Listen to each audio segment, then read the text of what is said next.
الشيطان الرجيم بسم الله الرحمن الرحيم আজকে আমরা শিখব ইনশাআল্লাহ জজম এবং তাশদীদের ব্যবহার।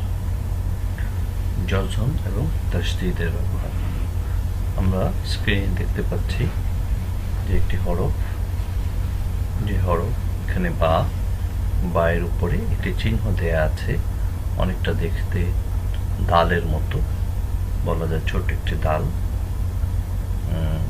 কোরআন শরীফে আমরা এমন দেখতে পাবো, কখনো কখনো কোরআন শরীফে ছাপায় আমরা দেখতে পাবো এই জজমটি, এই চিহ্নটি এরকম না হয়ে গোল একটি চিহ্ন আসছে, গোল একটি ফোঁটার মতো আসছে। আবার কখনো আমাদের বাংলাদেশি ছাপায় দেখতে পাবো যে এটিকে সোজা করে দিলে যেমন হয় এর মতো ইংরেজি এ অথবা একটি ভি আকৃতি, উল্টা ভি আকৃতি হবে। যাই হোক, সাধারণত আমরা হিফজ কোরআন শরীফগুলোতে এরকম পাবো, আমি স্ক্রিনে যেটা আমরা দেখতে পাচ্ছি। তো জজম হলো এমন একটি চিহ্ন যে এই চিহ্নটির ব্যবহার হলো এরকম, যখন সাধারণত পূর্বের হরকত জজমকে ধরে বা যুক্ত করে। যেমন এখানে আমরা দেখতে পাচ্ছি আলিফ বা হামজার উপরে জবর, হামজা জবর আ, আমরা আগে শিখেছি হামজা জবর আ। কিন্তু সামনের হরফটি দেখতে পাচ্ছি বা এর উপর এই জজম চিহ্নটি এসেছে, সুতরাং হামজার উপরে যে হরকতটি এই হরকতটি বাকে ধরবে, যেহেতু বা এর উপরে জজম আছে। এই জন্য আমরা এভাবে পড়ব, হামজা বা জবর আব, হামজা বা জবর আব, বাকে ধরবে আব। ঠিক একই রকম এখানে মিমের উপর জবর দেখা যাচ্ছে, মিম জবর মা, কিন্তু নুনের উপর জজম থাকার কারণে এই মিমের হরকতটি নুনকে ধরবে। মিম জবর মা নুনকে ধরলে মান, মিম নুন জবর মান, মা নুনকে ধরছে মান। এরকম ভাবে আমরা আরো দেখতে পাবো, যেমন নিচে এখানে দেখতে পাচ্ছি হামজা কফ জবর আক, হামজা কফ জবর আক। আমি আরেকটু কয়েকটি উদাহরণ দেখাচ্ছি। যেমন এখানে হামজা নুন জবর আন, নুনকে ধরেছে আন, খ র কে ধরেছে খর, কেননা র এর উপরে জজম, খ এর উপরে জবর খর, হা এর উপরে পেশ, হা পেশ হু, র এর উপর জজম হুর, এখানে র হুর, নুন পেশ নু, র নূর, কাফ জবর কা মিম কাম, দাল জবর দা আইন দা, তা জের তি র তীর, মা জবর মা নুন মান। কিন্তু আমরা বানান করতে গিয়ে পড়বো এভাবে, আলিফ নুন জবর আন, খ র জবর খর, হা র পেশ হুর, নুন র পেশ নূর, এভাবে পড়তে হবে। তো আমি কয়েকটি উদাহরণ দিলাম, এভাবে আমরা পড়ব। যেমন এখানে একটি এসেছে হরফ শিন জবর শা, আর একটি হামজার উপরে, হামজা বা আলিফ এর উপরে জজম এসেছে, শিন হামজা জবর শা, আলিফ জবর আ, খ এর উপর জজম এসেছে, আলিফ খ জবর আখ। এভাবে আমরা পড়ব। তো আমি আগের পৃষ্ঠায় চলে এলাম। এখানে আরেকটি জিনিস শেখানোর আছে। জজম সাধারণত এভাবে ধরতে হয়, একবার পূর্বের হরকতটি তাকে ধরবে, আক, যে হরফের উপর জজম থাকবে সেই হরফের মূল উচ্চারণকে ধরবে, আজ। তো জজমের আরেকটি ব্যবহার এখানে আছে, যেটি বলে দিচ্ছি। সাধারণত 5টি হরফকে কলকলা হরফ বলে।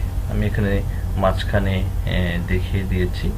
এখানে আমরা দেখতে পাচ্ছি কফ, ত, বা, জিম, দাল, এই পাঁচটিকে কলকল হরফ বলে। এটি আমরা মুখস্থ রাখবো, মনে রাখবো। কফ, ত, বা, জিম, দাল এই পাঁচটি হরফকে কলকলা হরফ বলে। কলকলা বলতে বোঝাচ্ছি যে এই হরফগুলো জজম, এই হরফগুলোর উপর যদি জজম হয়, জজমের আরেকটি নাম হলো সাকিন। এই হরফগুলোর উপর যদি সাকিন হয় তাহলে এই হরফগুলো অনেকটা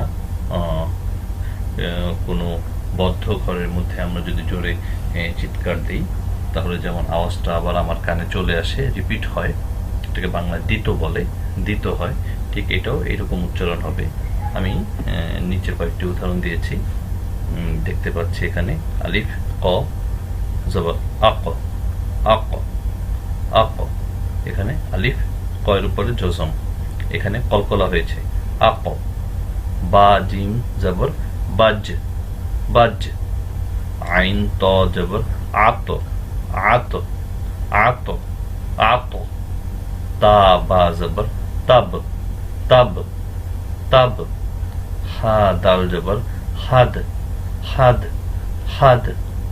আক, বাজ, আত, তাব, হাদ, হাদ, হাদ। কোরআন শরীফে এরকম কলকলা হরফ অনেকবার এসেছে, অনেকবার আসবে, আমরা দেখতে পাবো ইনশাআল্লাহ। আমরা সুন্দর করে পড়ার চেষ্টা করি। এখন আমি জজমের ব্যবহারগুলো দেখাচ্ছি। এখানে কলকলা হরফও আছে, সাধারণ হরফও আছে, সুতরাং যেখানে কলকলা হবে সেখানে আমরা কলকলা পড়ব। এখানে দেখাচ্ছে আ নুন, আন। খ র জবর খর, খর। হা র পেশ হুর, নুন র পেশ নূর। কাম দা তীর, মান শা আক বাল কদ। এই যে এখানে কলকলা হলো, দালের উপরে জজম, কফ ত বা জিম দাল শেষ হরফটি কদ। এখানে তিনটি হরফ এসেছে, খ পেশ খু, সিন এর উপর জজম, পরের হরফের র জবর র, তাহলে কি হবে খুসর, খুসর, খুসর। এরকম ভাবে সদ কাপ পেশ সুক, হা জিম জবর হজ, হজ। হা জবর হা র, হার। এখানে তিনটি হরফ এসেছে, আইন সদ র, সদের উপর জজম, আইনের এই হরফটি সদকে ধরবে, আস, আস র, আস র, আস র। মিন শাম খুদ, এখানে তিনটি হরফ, আলিফ নুনকে ধরবে, আন তা, আন তা, আনু আন তা, আন তা। বান ফুক ইয়াস। এভাবে আমরা উপরে নিচে, নিচে উপরে, ডানে বামে, বামে ডানে করে শিখব। এই হলো জজমের ব্যবহার। তারপর দেখাচ্ছি আমি এখানে তাজদীদের ব্যবহার। একটু আগে আমরা জজমের ব্যবহার করেছি, তা বা জবর তাব, মিম নুন জবর মান, হা দাল জবর হাদ। এখন তাজদীদ হলো হরকত জজম থেকে একটু এগিয়ে। যেমন এখানে আমি স্পষ্ট স্ক্রিনে আমরা সবাই দেখতে পাচ্ছি আলিফ বা জবর আব, বা জবর বা, দুইটি মাঝখানে একটি যোগ চিহ্ন দিয়ে দেওয়া হয়েছে। আব এবং বা দুইটি মিলিয়ে কি হয়, আব বা, আব বা, আব বা। এই দুইটি হরফ মিলে যা হয় এক তাজদীদে ঠিক তাই হবে। কোনো হরফের উপর যখন তাজদীদ হয় তখন পূর্বের হরকত কি তাজদীদকে ধরে, সাকিনের মতো, জজমের মতো, আব। কিন্তু তাজদীদের সাথে অবশ্যই একটি হরকত থাকবে, জবর জের অথবা পেশ, অথবা দুই জবর দুই জের দুই পেশ, হ্যাঁ এরকম থাকবে।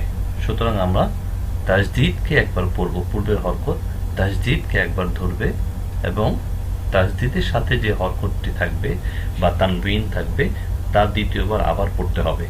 যেমন আলিফ বা জবর আব, বা জবর বা, আব্বা। এই হরফটি উচ্চারণ হবে কিভাবে, আব্বা। এখানে ভেঙে দিয়ে দেওয়া হয়েছে আব্বা, এখানেও তাই হবে আব্বা। এখানে আরেকটি উদাহরণ দেওয়া হয়েছে আম মা, আম যোগ মা, এখানে এই আম্মা লিখতে আমি এভাবে লিখতে পারি, আলিফ মিমকে ধরেছে, আলিফের হরকতটি মিমকে ধরেছে, আলিফ মিম জবর আম, মিম জবর মা, আম্মা। নিচেরটি লিখতে পাচ্ছি হা তা জবর হাত, তা জবর তা, হাত্তা। আমরা তাসদিদ দিয়ে যদি লিখি হাত্তা, এটার উচ্চারণ এইরকমই হবে, হা তাকে ধরবে, হাত তার উপরে যে জাবর আছে সেই জাবরটি আবার পড়তে হবে, তা, হাত্তা। আমি সামনে আরো কয়েকটি উদাহরণ দিয়েছি, এখানে উদাহরণগুলো আমরা দেখতে পাচ্ছি। প্রথমটি দেখি, সিনের উপর জাবর, তায়ের উপরে তাসদিদ, সা তাকে ধরবে, সাত তায়ের উপর জাবর, তা, সাত্তা, সাত্তা। র জিমকে ধরবে, রজ্জা, রজ্জা, র জিম জবর রজ, জিম জবর জা, রজ্জা। হাত্তা, আম্মা, ইন্না, আলিফ নুন জের ইন, নুন জবর না, ইন্না, আম্মা, সুন্না, র বা জবর রব, বা পেশ বু, রব্বু, আলিফ নুন জের ইন, নুন জের নি, ইন্নি, সুম্মা, লাম্মা, মিন্না। এখানে তিনটি হরফ এসেছে, ফা জবর ফা, তা জবর তা, ফা তা। তা নুনকে ধরবে, ফা আলাদা থাকবে, ফা জবর ফা, তা নুন জবর তান, ফা তান, নুন জবর না, ফা তান্না। এখানে আরেকটি ব্যবহার যদিও আছে, এটি আমরা সামনে বিশ্লেষণ করব, এখন বলতে চাচ্ছি না। এখানে এখন স্বাভাবিকভাবে পড়ে নিচ্ছি, ফা তান্না, ফা তান্না, আলিফ নুন জের ইন, নুন জবর না, ইন্না, হাফেশ হু, ইন্নাহু, র বা জবর রব, বা জবর বা, রব্বা, কাফ জবর কা, কা, রব্বা কা। এভাবে আমরা বাকিগুলো পড়ব, প্রতিটি হরফ আমরা সুন্দর করে এভাবে পড়ে ইনশাআল্লাহ উপরে নিচে ডানে বামে পড়ে বারবার পড়ে পড়ে পড়ে আমরা শিখবো ইনশাআল্লাহ। আল্লাহ আমাদেরকে শেখার তৌফিক দান করে।